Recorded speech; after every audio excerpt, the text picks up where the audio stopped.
Bu hikoya hammani yig'latdi. 5 nafar qizi bor 73 yoshli ayol vafot etdi. Janoza vaqtida kichik kuyovning o'rtaga chiqib aytgan gaplari hammani hayratga soldi. Uni aytishicha, onaxon unga tunda telefon qilib, "Bolam, kechasi bezovta qilganim uchun kechiring. Bir so'zim bor edi. Balki bu so'nggi qo'ng'irog'im bo'lar. Ertaga uyimga kelinglar. Yostig'im ostida sizga bir omonat qoldiraman." Kechasi o'sha qo'ng'iroqdan so'ng onaxon omonatni topshirdilar.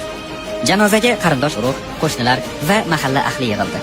Kichik kuyov esa onaxon aytganidek bolish ostiga qarab bir konvertda qog'oz topdi. U vasiyat xati edi. Unda shunday so'zlar bitilgandi: "Alloh menga 5 qiz berdi, o'g'il bermadi. Ularni qornimda ko'tardim, tug'dim, emizdim, o'stirdim, o'qitdim va o'z egalariga topshirdim. Bugun oyoqlarimda kuch qolmadi. Ammo shu 5 ta qizlarimdan birortasi menga mehr bera olmadi. Bugun qarilikdan tanam xasta bo'lsa, mehrsizlikdan qalbim xasta. Bilaman, hozir hamma farzandlarim o'limimni kutishyapti. O'lsam, shu uy-joy ham tarash bo'ladi. Birgina siz qizimdan yashirib bo'lsa ham menga bozorliklar qilib tashlab ketdingiz. Qo'limga pul berdingiz, dorilarimni olib berdingiz. Erka o'g'lim, Alloh bergan ne'matim. Sizdan mingdan ming roziman. Men bu dunyoda 5 qiz ko'rib, bir marta bo'lsa ham farzand mehrini ulardan his qilmadim. Sizdan his qildim. Shuning uchun ham bu xatni qizimga emas, sizga qoldiryapman. Iltimos, bu xatni janozamda o'qib bering. Mening hayotim odamlarga ibrat bo'lsin.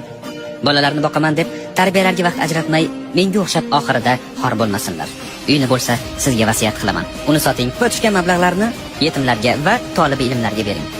Afsus, ortimdan duo qiladigan farzandlar qoldira olmadim. Inshaalloh shu tolibi ilmlar sabab Alloh meni jannati bilan siylaydi. Mendan rozi bo'ling." Voqeani eshitganlar dod deb yig'ladi. Qattiq ta'sirlandilar. Ayrimlar qizlariga achinishgan bo'lsa, yana kimlardir o'zlarini qilmishlarini sarhisob qilib yig'ladilar. Ona bola tuqqani uchun emas, tug'ib 9 oy qornida ko'tarib, har bir nafasini farzandiga bag'ishlagani uchun ulug'dir. U o'z hayotini bolasi uchun fido qilgan yagona insondir.